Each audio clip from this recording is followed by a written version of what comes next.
شریعت مبارکہ میں کچھ بھی کھانے پینے سے پہلے نبی صلی اللہ علیہ وسلم نے ہمیں بسم اللہ پڑھنے کا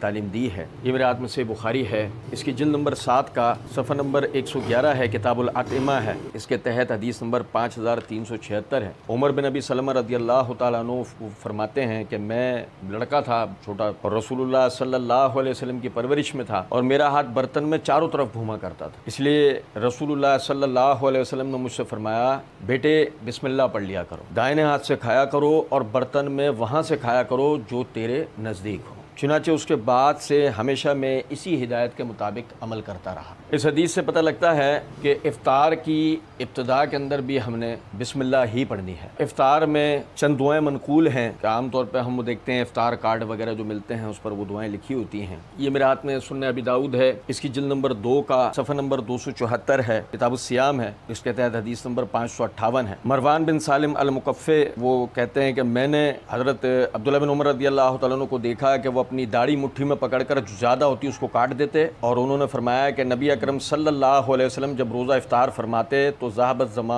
وابتلت العروق وثبت الاجر انشاءاللہ یہ پڑھا کرتے تھے۔ اب دیکھیں یہ جو حدیث ہے یہ مروان بن سالم جو اس کو روایت کرتے ہیں المفقع، یہ میرے ہاتھ میں تقریب التہذیب ہے، اس کی جلد نمبر 2 کا صفحہ نمبر 577 ہے۔ حافظ ابن حجر رحمۃ اللہ علیہ ان کے لیے فرماتے ہیں مقبول، اور حافظ ابن حجر رحمۃ اللہ علیہ مقبول جو ہے وہ جس راوی کے لیے کہتے ہیں اس کے لیے میرے ہاتھ میں تقریب التہذیب ہے، اس کی جلد نمبر 1 کا صفحہ نمبر 8 ہے۔ وہ فرماتے ہیں من لیس لہ من الحدیث الا القلیل ولم یثبت فیہ ما یترک حدیثہ من اجلہ والیہ الاشارۃ باللفظ مقبول حیث یتابع والا فلین الحدیث۔ وہ شخص کہ جس کی بیان کردہ روایات قلیل ہوں اور محدثین سے واضح طور پر اس کی حدیث ترک کرنا ثابت نہ ہو، میں اس کی طرف اشارہ کروں گا لفظ مقبول کے ساتھ اس صورت میں جبکہ اس کا متابع ہو، اور اگر نہیں تو اس کی حدیث ضعیف ہے۔ تو مروان بن سالم کا اس حدیث میں کوئی متابع نہیں ہے، لہذا یہ روایت ضعیف ہے۔ پھر مروان بن سالم سے روایت کرنے والے حسین بن واقد ہیں۔ حسین بن واقد کے لیے یہ حافظ ابن حجر رحمۃ اللہ علیہ نے تقریب التہذیب کی جلد نمبر 1 کے صفحہ نمبر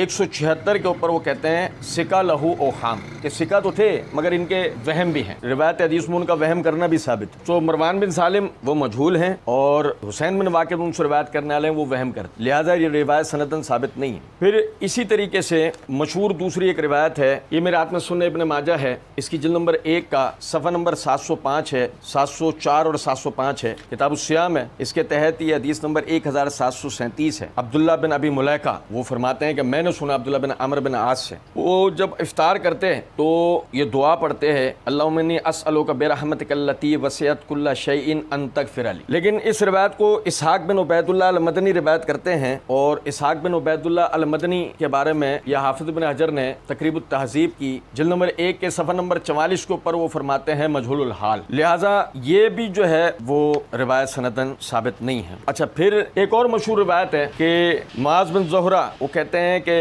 ہمیں یہ بات نبی صلی اللہ علیہ وسلم سے پہنچی کہ جب وہ افطار کرتے تو فرماتے اللہم لک صمت وعلی رزقک افطرت، لیکن یہ امام ابو داؤد نے کتاب المراسیل میں نقل کر کے اس کی طرف اشارہ دے دیا ہے کہ روایت مرسل ہے، صفحہ نمبر 203 پہ منقول ہے، حدیث نمبر 101 کے تحت، اور مرسل جو ہے وہ جمہور محدثین کے ہاں ضعیف روایت۔ عرض کرنے کا مقصد یہ ہے افطار کے حوالے سے کوئی پرٹیکولر دعا ثابت نہیں، لیکن اگر ان تمام دعاؤں کا ہم ترجمہ جب پڑھتے ہیں، جیسے کہ مثال ہے اللہم لک صمت وعلی رزقک افطرت، اے اللہ آپ کے لیے میں نے روزہ رکھا اور آپ کے دیے ہوئے رزق سے میں نے افطار کیا، جیسے کہ اللہم انی اسألک برحمتک التی وسعت کل شیء، اے اللہ میں آپ سے سوال کرتا ہوں اس رحمت کے ساتھ کہ جس نے آپ کی اس رحمت کے ساتھ کہ جس نے ہر شے کو گھیرا ہوا ہے ان تغفر لی، کہ آپ میری مغفرت کریں، یا جیسے کہ ذهب الظمأ وابتلت العروق وثبت الاجر انشاءاللہ، رگیں پیاس بجھ گئی، رگیں تر ہو گئیں، اجر ثابت ہو گیا اگر اللہ نے چاہا۔ یہ سب دعائیں اپنے معنی کے اعتبار سے بہت ہی اچھی اور برکت والی دعائیں، تو دعا کی نیت سے اگر ایک آدمی